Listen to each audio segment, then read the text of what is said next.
Yo, good day mga kasibig Happy Vlog. So, welcome back again to my channel guys. So, ngayon guys, meron akong bad news at good news guys. And then, ngayon na ako nakapag-upload guys at nakapaggawa ng video dahil nagawa na medyo busy nito mga ilang araw. At, tapon pala guys, ayan, nag-ano ako dito.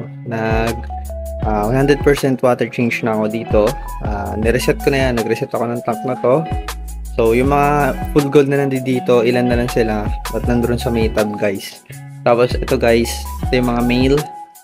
Dito may 1 mail pastel at meron akong papakita mamaya. At yun yung good news ko. At request din to ng request din to nung mga ibang regular buyer ko. Yan na yun guys, na may nag-reset ako at meron na bago dito guys. Ayan guys, nilipat ko to dito. Itong white na to, diba dati dito to. So, yung tatlong black magkakatabi na at may bago ng tubig. At ayan, tinatakpan ko para hindi dumumi. Ito din, wala na, reset na rin. So, wala mo ng tubig ito hanggat wala pang lalagyan. Tapos yung mga full gold guys. Ito, nandito na yung full gold na female. Ito na lang yung pambenta. Tapos yung reserve ko na 10 pieces. So, nandun sa kabilang tab. Ito mga ABT. Yung reserve din female dyan na meron din mga reserve din guys na feeder na soon to breeder ko. Dito guys, wala na rin yung pastel, nilipat ko na. So medyo malalaki na sila. Nilipat ko na yung mga pastel. Nandun na sila sa may kabilang tab. Ito, feeder din to. Ito yung mga fry ng feeder. Tapos ito pala guys, ito pala yung pastel female. Ito yung mga female. Nag-grow out size, magwa 1 month. So, ayan sila guys. Ayan, siguro yung mga lumilipad-lipad kahapon dito na ang tawag doon, raga-raga ba yun guys? Yung pag sa araw, attractive sa araw, yun yung ganyan guys. So, ayan guys, 5 pirasong female, pastel. Kasi ito guys, na-reset ko na rin pala to guys. Reset. Reset na yan. So, stock natin yan ng for 5 days. Mga 5 days stock natin yan bago ko lagyan ng isda guys. Kasi ito guys, ayan, may bad news tayo. Tingin ko lang kanina, ito, hindi gumagana. Ngayon na nakasaksak naman guys. Hindi siya gumagana guys. So, sad kasi, yung BBS natin, ayan, patay lahat. Pakain dapat ako, so patay lahat. Ayan, sayang, orange pa naman yung mga BBS natin. And then, wala na to guys. Tapon na to. So, hindi na pwede pakain to. Makakapulgit na ng gapi natin yan at hindi na magiging healthy yung gapi natin dyan. So, sayang kasi yun nga, pollute yung tubig natin. Pag binigay ko pa yan. So, nakakapanginayang din yan guys. So, ganyan guys, bago kayo update. So, meron tayong good news kasi meron na tayong bagong new strain na RDSS. Ayan guys. So, kumuha ko ng RDSS guys. Isa sa seller. Tapos, sa seller, hindi ko na sabihin ko sino seller yon. Pero okay naman yung RDSS niya. Mura lang din kuha ko guys. Ayan. So, jubilant yung male at breeder yung female. Yun yung talagang kinuha ko, yung female. So, ayan. Dark ears din yung So, etong pala guys, etong RDSS pala. Ano ba yun? Milipad. Paro-paro. Kasi yun guys, etong RDSS pala guys. Sorry guys, nagulat ako doon sa lumilipad na paro-paro. Itong RDSS, ngayon ko lang ito nahawakan tong strain na to guys. So wala akong idea dito. Newbie ako talaga dito sa strain na to. Itong mga Red Dragon Snake Skin or lahat ng Red Dragon, ay lahat ng Dragon, BDS, ganun. So itong RDSS, medyo baguhan ako dito guys. So hindi ko pa alam. So alamin ko pa kung paano sila alagaan, kung ano yung itsura ng quality sa kaling. So ayun guys. So pag naparami ko to, update ko na lang kayo dito sa channel ko. Nandun sa mga regular buyer ko, ayan na guys, i-request na tayo yung RDSS. Sabi nyo kasi gusto yung may nag-comment kasi dati RDSS daw. Wala lang kung saan video yun. So ayan na guys, may RDSS na tayo.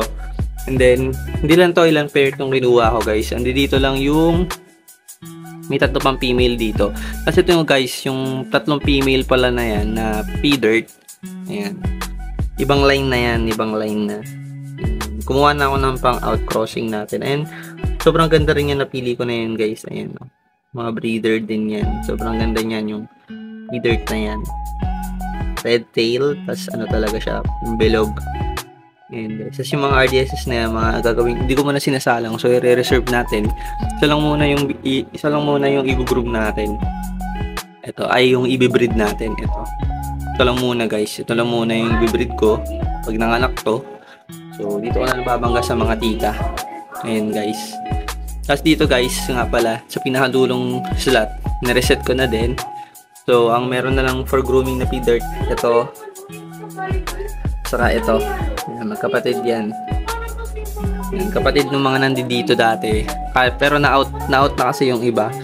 Ay, yung iba pala nandito. Dalawa pa dito. Tapos yung maganda dito na ano, yan, yung magandang yan, yung sobrang round tail na yan. Yan, yung sobrang round tail na to. Tapos yung full gold na maganda din dyan. Ayan, kukunin na mamaya yan ni Sir Brian na taga CAA. So, dadaan siya mamaya ditong alas 3. Ayan, guys. So, nauubusan na rin tayo ng mga gapi. Ito yung mga full gold na medyo nadidelay. Ayan, ito yun. Ito yun, guys, mga full gold natin. Na medyo small size sa male. So ito, reserve yan, mga reserve female yan. Ayun guys, gumaganda na talaga to. Ito, baka itabi ko to. Akin to. Tapos guys, ito din. Salang na rin ako sa P-Dirt natin. Ito na yung crossbreeding. Nag-cross na ako. Yung mga anak nito siguro. Sana mag-success itong mga anak nila. Ayan, ito yung mga fem na napili ko nun. Na-order ko. Kasama na ito guys. Ito. Yan, yung fem na yan. Saka to. So, ayan, bilangga ko na sila sa breeder male natin. Ayan. Bata pa naman yung male na yun. Bata pa yun. So, ayan. Sana mag-success. At sa ABT natin, ayan, lumalaki na sa ABT natin, guys. Ayan, siguro konting laki pa. Bigyan ko na ng male. Salangan ko na ng male to. Ayan. Then, ito, guys. Reset din. Yung full gold dito nakuha na, guys. So, binenta ko din. Ewan ko ba't ko binenta. Hindi ko bet yung size ng babaeng tagal lumaki. So, in-out natin sa murang halaga. At ito guys, reset na. Reset na tong slot niya dito at yung slot nito sa dulo, reset. So, itong tank at yung isang tab. So, ito yung mga ito yung ABT male natin. Ayan. Mga ABT male guys. At ito yung ibang RDSS dito. Kasi tatlong ano yung kinuha natin eh. Ayan. Tapos ito, mga full gold guys. Ito yung mga ginugrum ko din dito. Dito naman guys, ito, gumaganda na rin pala to guys yung mga female natin na ano dito, P-Dirt.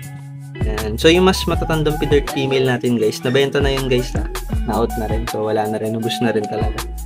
Na-out na. Gumawa na nakaraan eh, tapos may kukuha ulit mamaya guys. Tapos dito naman guys, ito. May mga P-Dirt dito na medyo hindi ko na bet. Kaya ako na lang sila dito gumanda. Siguro nagkakayos naman na yung iba. Ayan, nilagay ko dito guys. So wala tayong space na. Hindi natin sila pwedeng pagsama sa ibang ano. Ayan, so ito sila dito. Puro P-Dirt male. Nagkakayos na rin sila. So ayan. At nagpa-platinum na yung iba guys. Dito guys, ito yung puro pastel. Ayan. May kasama ko. Ito yung nandoon sa may maliit na food crate na ano natin. Ayan. So, ito na. Dito na sila. Pinrow out ko na sila dito. So, yan. Ayan ako sila lumaki dyan. So, ayan guys. So, naglagay na ako ng mga ganito. Nag-improvise na ako ng ganito.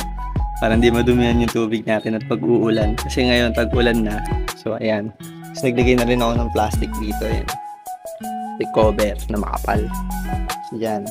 May plastic cover din yan. Tapos, may isdaan na to. May female dito. 4 na female pastel. Itong dalawa wala pa. Kasi ito guys, yung full gold reserve. Kaya mas malalaki na. Pansin nyo naman, diba? Laki. So, yun lang mga CB Gapi. So, ayan. May bad news tayo. Sira ang aerator natin. Try ko ayusin. Buksan ko mamaya. Namatayan pa ng BBS. Tapos, ayun. Good news naman, may bagong strain tayo at may pang-cross tayo ng ating P-Dirt and then sana mapadami natin guys. And yun guys, kita tayo sa next vlog.